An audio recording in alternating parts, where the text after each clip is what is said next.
Hello Udemy, I am Shazad Ahmed from Shakespeare.com and welcome in lecture number 12.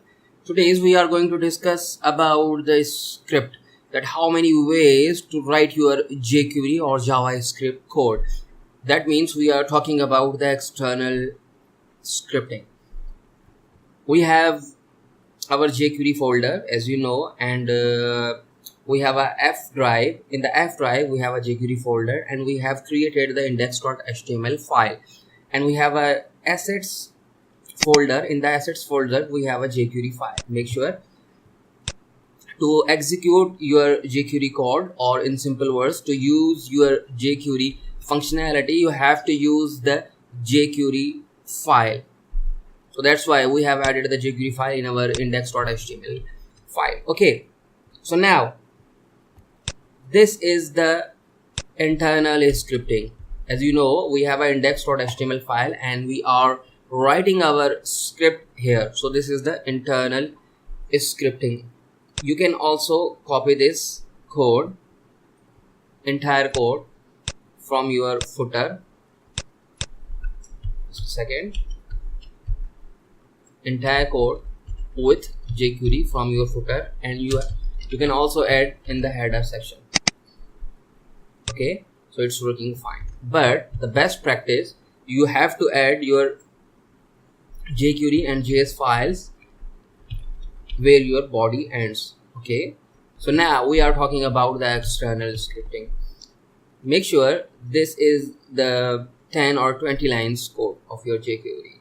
For suppose if you have a thousands line of code, then what you need, why you are messing your code with your HTML file. So you have to separate your jQuery code from your index.html file or from your HTML code. So now I am creating another JS file in the assets folder. As you know, this is the assets folder and you have a jQuery.js file. Now I am saying I'm going to create another file, JavaScript file. I'm saying custom. Okay, so you don't need to write the .js extension because this is the PHP store. Okay, so now hit the enter button. You have created a JavaScript file, and now copy all your code and remove the tag, paste your code here. So now you have separated your JS code or jQuery code from your HTML code. So now go to your page, refresh the page. Now click the button, it's not working. Why? Because you have to add the JS file also.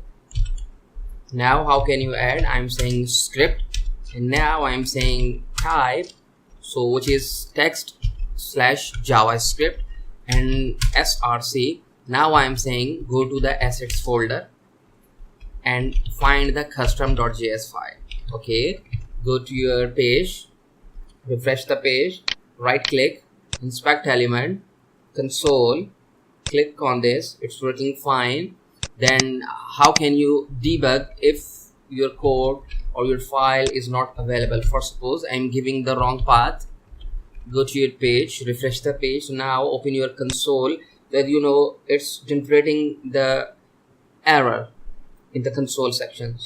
Your jQuery is not working. So in this way you can debug your file. For suppose if you have a right path and you have a wrong file, this file is not available in the assets folder. Now go to your page, refresh the page. Now as you can see, it's generating the error because this file is not available. Okay, now I'm writing the right file. Go to your page, refresh the page. So now as you know, the error is gone and your jQuery is working fine. So now I'm saying